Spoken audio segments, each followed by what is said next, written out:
VPN. This fortnight's theme is to act out a scene, and I've chosen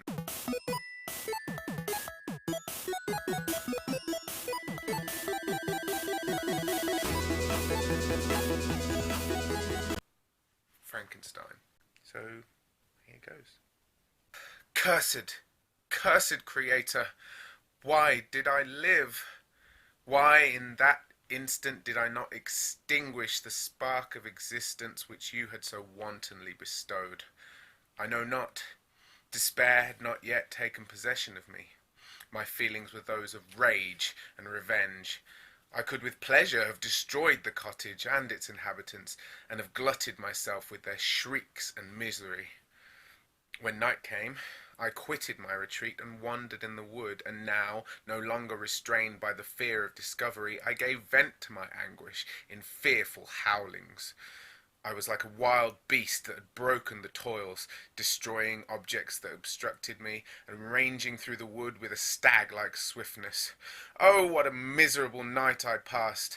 The cold stars shone in mockery, and the bare trees waved their branches above me.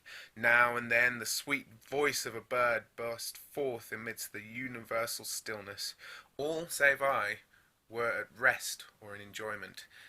I, like the arch-fiend, bore a hell within me, and finding myself unsympathized with, wished to tear up the trees, spread havoc and destruction around me, and then to have sat down and enjoyed the ruin.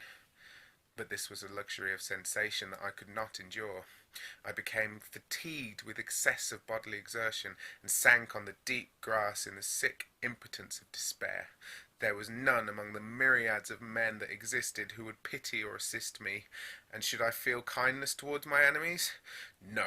From that moment I declared everlasting war against the species, and, more than all, against him who had formed me and sent me forth to this insupportable misery. I hope that didn't make your ears bleed too much, and my nerdy pleasure has been Free Comic Book Day. I got myself 4 free comic books and 2 £1 comic books. They're very, very fun to flick through, and it just reignites my passion for the colourful pages and fun stories that made the movies that everyone seems to love these days possible. And my question for you guys is, in terms of book to film adaptations, are there any really, really terrible ones? I know Kyle was talking about the movie of To Kill a Mockingbird being one of his favourites and alongside the book, and Holly was talking about how so many sections from Chamber of Secrets are missing in the movie, and obviously the next book, Prison of Azkaban, is the worst, I think, in terms of adaptations. But is there any book, or maybe even comic book to movie adaptation that has really upset you? For me, it was The Golden Compass. I really enjoyed the Philip Pullman trilogy, you can just see there. And the movies did not do